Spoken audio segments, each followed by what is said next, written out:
Hello, everybody. It is me, Pacific, and good morning to you all. Of course, by the time you're watching this, it probably won't be morning, but in my further video series dealing with the deterioration of American females, I want to share about a personal experience that happened yesterday. But let me set the tone. I went and got my hair cut, went to the store, was feeling good, had classical music on. Now, I used to listen to classical music all the time, and I don't do it that much anymore. I'm into a lot of upbeat, energetic type stuff. So I was just in one of those mellow moods. Turned into a thrift store in the Denver metro yesterday. I'm a very cautious driver. Now, nobody's perfect. There is no perfect driver, but I'm a cautious, safe driver. I don't get tickets, don't get parking tickets. I don't speed. I speed maybe if I accidentally look and I'm going a couple miles over and I catch myself and bring it right down to the speed limit. Yeah, I'm one of those guys, and people hate me for that. Anyways, I turned off a busy street into a frontage road in front of a very busy hopping thrift store, with yesterday being the day after Black Friday, and the store caters to a specific ethnicity. That doesn't bother me. I shop there to get deals. I don't have a problem with that ethnicity. But I'm noticing even within that ethnicity, there's a lot of drama. Yesterday, as I'm creeping through the frontage road, there's no stop signs until you get down to the end, and I'm just rolling slowly, and people are milling in and out of the store. And I'm noticing as I'm pulling up, a lot of people aren't looking. So I'm yielding, watching what I'm doing, and I'm rolling forward. And then a family, a young lady, actually not a lady, but a gal, very rude, dressed like a slut, steps off the curb with her kids and an older woman. And as they stepped off, I'm watching them. I'm slowly creeping through. They finally, when they get right to my door of my truck, stop. And then they look. So I continued rolling forward, and she starts yelling and cussing. And I rolled down the window and I said, well, and I'm sorry, viewers, I used the biatch word. I had had enough. I said, well, biatch, if you'd look before you step off the curb, there wouldn't be a problem. Now, viewers, I would not have hit her. I was not going at any kind of a speed to be anywhere near unsafe. And I watched. I thought if she gets to a certain point, I'm going to stop. There's just no question about it. I wasn't trying to play the pride game or anything else. I continued, stopped at the stop sign, made a turn. Well, if I don't throw the mic, that would be great. Turned into a parking space, and I sat in the truck for a second. She headed right over towards me, and I thought, oh, here we go. I got out of the truck, and I said, ma'am, do you have something to say to me? Immediately starts cussing and says, you didn't even stop for us. I said, ma'am, you weren't even looking, and I did stop, but then you stopped, so I continued forward. You were not in the danger zone or anything. Well, I have kids, and I'm going to call my brother, and he's going to F you up. He'll come down here and F you up. Okay, let's stop right there. I'm being threatened. I said, ma'am, you call your brother and bring him down here. I'll wait for him. And I said, and as soon as he shows up, I'll call the police. She goes, well, I'm going to call the police on you. Then the mother comes over and chews me out for calling. Actually, the daughter also said, and then you called my mother a biatch. And I said, no, I didn't call your mother that. I called you. You were yelling and cussing. I said, you had no right to do that. Pacific needs to rewind something here. I have a problem. I take the bait too easily. I should have just put my hands up and said, you know what, lady? We're not going to win this argument. You guys go to your car. I go to mine. Have a nice day. Sorry if you felt that I had done something wrong, but I don't do that kind of stuff. You weren't looking where you were going. I'm not going to argue with you. You're obviously looking for a fight. She goes, well, you shouldn't call me that. She's got her finger inches from my nose. I said, ma'am, get your finger out of my face. Well, don't you, blah, blah, F you, blah, blah, blah. And I said, ma'am, call the police. I'll wait here and I'll talk to them, okay? And call your brother, and we'll have a little chat, okay? Let's do that. So she walks over to the truck, takes a picture of my license plate. Mother takes her little phone and decides to do some video of me. And I'm thinking, are you serious? So I said, you know what, guys? Call the police and let's have them chat. First of all, they're not going to deal with this because it's a he said, she said. She continued to yell and scream, her shirt all the way down to here and her 2-inch little breast, and she was going to be Miss Authority. She was probably 19, 20 years old. And I'm going to say something. We do have a problem in Denver. We have a big problem. As I said, we have mostly three predominant racial dynamics here. And I have noticed something. I have noticed something with these groups of people. Just like I've complained about a lot of American women, this is also spilling over into other ethnicities. Number one, females do not take responsibility for their actions. It's always the guy's fault, always their fault. Other people in the parking lot are watching these women act like complete yutzes. The mother's yelling at me saying, "You don't call me a bleep, bleep." I said, "I didn't call that to you." She goes, "Well, you call those girls up and down on Colfax then." I said, "Ma'am, I shouldn't have said the word, but the bottom line is I'm driving through here very slowly. You guys stepped off the curb. I'm keeping an eye on you, making sure I'm not going to hit you." I said, "This is just unnecessary." Contrast that to Pacific stepping out of his truck, waiting for traffic to clear. I've stepped out on those frontage roads and some bonehead comes through there at 60 miles an hour, almost hitting me. That is different. First of all, you don't go fast in any parking lot. But this is not the first time this has happened. I have been in a parking lot, I remember years ago, in front of a grocery store in Lakewood, Colorado. I had my son by the hand. There's a stop sign to my left about 100 feet down. I look, I see a car approaching that stop sign, and I misjudged it. What I didn't know was she was flying. Grabbed my son, we step in the crosswalk. She blew the stop sign, comes right up on us. I said, "Whoa!" Put my hand up. She starts yelling and cussing with her teenage daughter in the front seat. "Well, here you're dragging your son out in the middle of the intersection." I'm like, "Ma'am, I thought you were going to stop at the stop sign down there." She started yelling and screaming. I have noticed something. American females. I have watched them provoke people. I have watched them do something that is clearly negligence on their part, and they take no ownership. And then they come at us with their claws out. The first thing that incensed me that I had to remind this pipsqueak of a woman who was dressed like a slut, who deserved the title of the word that I said, even though I, as a Christian, should not have said the word at all. I should have said, "Ma'am, you weren't looking." Now, let's just move on. They don't take responsibility for their actions. And this woman was young enough that she should be ashamed of herself to talk to a 46-year-old man the way she's talking to. And I would like to ask, would you talk to your father or your grandpa that way? And maybe she would. This is a problem in Denver. And the reason I'm going to title this Denver Drama is because a lot of people in Denver know this stuff goes on. I have watched women get in their SUVs and people are trying to get on the freeway during rush hour. People are waiting with their turn signal. Yes, they got the yield sign, but they can't get in that lane. And 9 times out of 10, the people that are speeding up and blocking them from being able to merge into that lane and flow on through, females. I find that more men let me in than women, even in my school bus. I find men will flash their lights at me and I'm like, you know, for all the crap I hear about us American males, when I'm out there and I'm having problems, I find that most of the time the males are more polite in traffic than females. I find that women will pull up and bumper to bumper ride somebody just so they won't let somebody in. And yes, men do it too. Don't get me wrong.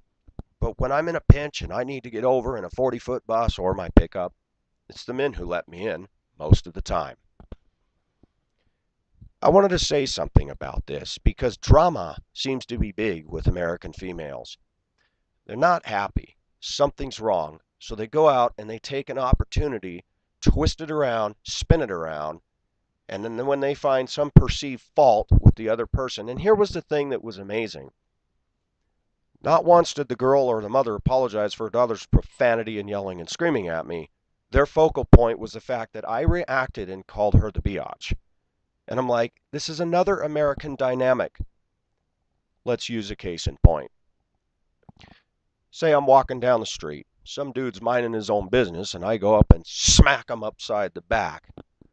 And then he turns around and says, "Hey, fool, what'd you do that for?" And I go, "Man, you had no business calling me a fool. That's wrong, that's wrong." Do you get my point?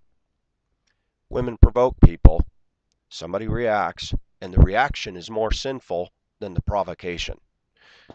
Viewers, I want you to weigh in on this. I want Denver people to weigh on this. I want United States people to weigh on this. And I want you to tell me what you think. Be nice in your comments, but tell me what you think. Tell me if this is not the truth. I see this all the time. Let me give you another example that I've seen with American women in grocery stores. Shopping cart. Whether they got 2 kids or no kids, they pull right in the center of the aisle.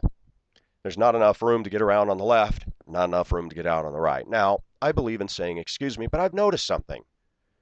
The other day I was in a store. 3 women are standing around talking, shopping carts in the way. They clearly see me and other people coming, and they force you to say something. And I said, excuse me, please. And I was real nice. And they very slowly, very reluctantly move out of the way. Now, I'm a very fast-moving person, and there is that human part of me that wants to just take my shopping cart and hit that other cart like a bowling pin and just go, you guys don't want to move? I'll move it for you. It's gotten to the point now where they do power plays in aisles. I'm a man. They're going to force me to say excuse me. They're not going to move until I say excuse me. And even when I say excuse me, they're going to power play it and take their sweet little time. Or you're coming down an aisle, you're all the way to the right, and you're bucketing right along, and they decide, as they're right there, 2 feet before you get to them, they swerve right into you and stop. And then they look at you, waiting for you to go, excuse me, you saw me come. American women like drama. A lot are unhappy, and they love to create a scenario. Viewers, weigh in. Let me know. I could go on and on. I've seen this all the time. And it's funny. It's really hard not to get caught in that. What I do is look for it now, and I've even gotten to the point where if I see a bunch of women standing aisle, I will get my stuff in the middle of that aisle, turn around, and go back out the other way. It's like, oh, it's not worth it. The reason I'm making these videos, viewers, is to make a point.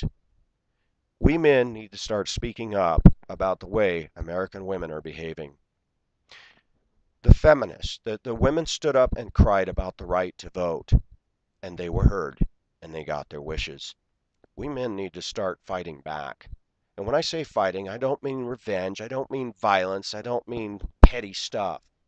We need to start speaking out. We need to stand up to these women. We need to pick our battles, because some women you're never going to win with. They're always right, you're always wrong, and they like to keep the drama going by the yelling and the cussing and drawing attention to themselves. And being that I was in an ethnic neighborhood, I'm the odd man out. White guy in the ethnic neighborhood, girls screaming and yelling and making drama. The bulk of the people coming out of that store are going to naturally think, oh, one of them versus ours. They're not going to be objective at that point. I stood by my truck and I waited there for 5 to 10 minutes, made a couple phone calls to my friends, and I waited. I thought, well, let's see if anybody shows up, just for fun. Reason is, I thought, well, if they call the police, I'd be more than happy to tell them my side of the story, and the police aren't going to come on that. The crime in this area has gotten so bad now, police don't have time to respond to petty skirmishes like this. Nobody was injured, nobody was threatened, no life was in danger. This is a he said, she said. But the thing is, viewers, it rattled me. First, she threatened to get my brother, and the thing that bothered me is she took a picture of my truck with the license plate, and what bothers me is that these kinds of people, I could park somewhere a month from now, somebody could be carrying a picture of that, see my truck, and damage it. What bothers me is that's the way some of these people fight. They don't fight fair. They could key it up, pop the tire, smash the windshields out of it, and what bothers me about this is complete cowardice. They were in the wrong. They precipitated the whole thing. And when I reacted, and this is one thing I've noticed in our American culture, people can provoke all the time, and it's really hard to get anything done about that.